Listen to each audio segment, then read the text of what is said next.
The laughter came first, sharp and careless, cutting through the cold morning air like gravel thrown against glass, and it landed squarely on his back before he even stepped onto the training ground.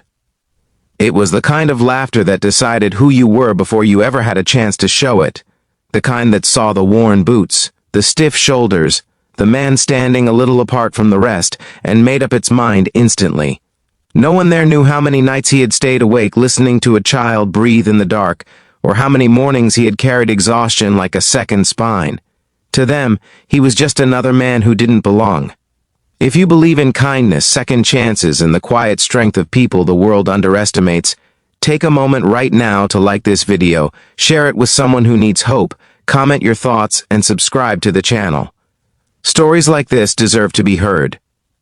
He stood still while the laughter faded into murmurs, a single dad among rows of young, sculpted bodies stretching and cracking knuckles, their confidence loud and shiny. His name was Marcus Hale, and his shoulders carried more than the weight of the old duffel bag at his feet.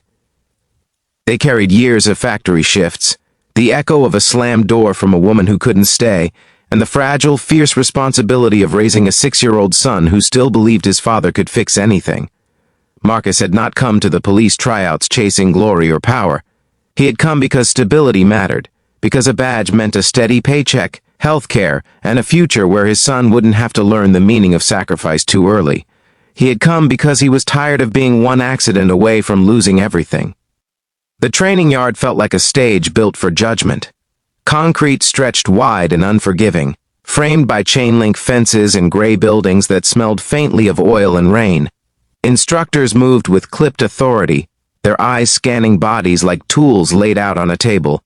Marcus felt every glance linger on him a fraction too long, felt the silent questions piling up. Too old, too slow, too soft. His hair was already threaded with gray at the temples, his face lined by years that had taught him restraint rather than swagger. He warmed up alone, not out of pride but habit, because life had taught him not to expect help. The first trials were physical, and the laughter returned in quieter forms. Smirks when Marcus finished a run near the back of the pack, raised eyebrows when his push-ups were steady but unremarkable, nods exchanged between recruits who had already written him off. What they didn't see was the way he measured his breath, the way he conserved energy like a man who knew endurance mattered more than flash. He had learned that lesson pacing himself through double shifts and sleepless nights, through emergencies that didn't care how tired you were. Between exercises, Marcus sat on the edge of the yard and drank from a dented bottle, his thoughts drifting to his son, Eli, sitting at a small kitchen table coloring superheroes with crooked capes. Eli always asked if his dad was scared. Marcus had learned to answer with honesty without burden. He was scared, yes, but fear didn't decide his actions. Responsibility did. That memory grounded him as the instructors announced the next phase, a controlled combat evaluation meant to test composure under pressure. It was the part everyone waited for, the part where reputations formed and egos either grew or cracked. They paired recruits deliberately, matching size with size, strength with strength, spectacle with spectacle. Marcus was left standing alone for a moment too long, the unchosen one, until an instructor finally gestured him forward. Across from him stood the strongest recruit in the group, a man built like a monument, muscles stacked on muscles, his presence loud even in stillness. The murmurs grew again, thicker now, sharpened by anticipation. People leaned in, expecting entertainment, expecting to watch the inevitable. Marcus felt the familiar sensation of being underestimated settle over him like an old coat. He had worn it before. As they stepped onto the mat, something shifted inside Marcus, not anger but focus. His world narrowed the way it had during emergencies at the factory when a machine jammed and seconds mattered. He noticed the weight distribution of the man in front of him, the way confidence made him careless, the way strength sometimes forgot about balance. Marcus had trained quietly for years, not in flashy gyms but in community centers and empty garages, learning practical techniques from instructors who valued control over dominance. He had learned because self-defense mattered when you walked home late at night, because staying alive mattered more than looking impressive. The signal came, and the moment stretched thin, vibrating with expectation. The stronger recruit moved first, fast and aggressive, all momentum and certainty. What followed happened so quickly it seemed unreal to those watching, Marcus stepped in, not back, redirecting force instead of meeting it head-on. His movements were economical, precise, almost gentle in their inevitability. Leverage replaced brute strength. Balance was taken, then control. In seconds, the strongest recruit was on the mat, pinned not by rage but by physics, by a calm pressure that said this was already over. The yard fell silent, the laughter evaporating as if it had never existed. In that silence, something larger than the match itself unfolded. The instructors watched more closely now, their expressions shifting from skepticism to interest. The recruits who had laughed felt the uncomfortable heat of reassessment. Marcus rose and stepped back, his breathing controlled, his face unreadable. There was no celebration in him, no need to prove anything further. He had not come to win approval, he had come to survive, to provide, to stand his ground when it mattered. The rest of the day passed in a haze of tests and evaluations, but the energy had changed. Marcus was no longer invisible. He was asked questions, observed with intent. The strongest recruit avoided his eyes, not in humiliation but in quiet respect. When the final whistle blew and the candidates were dismissed, Marcus walked to his car under a sky bruised with late afternoon clouds.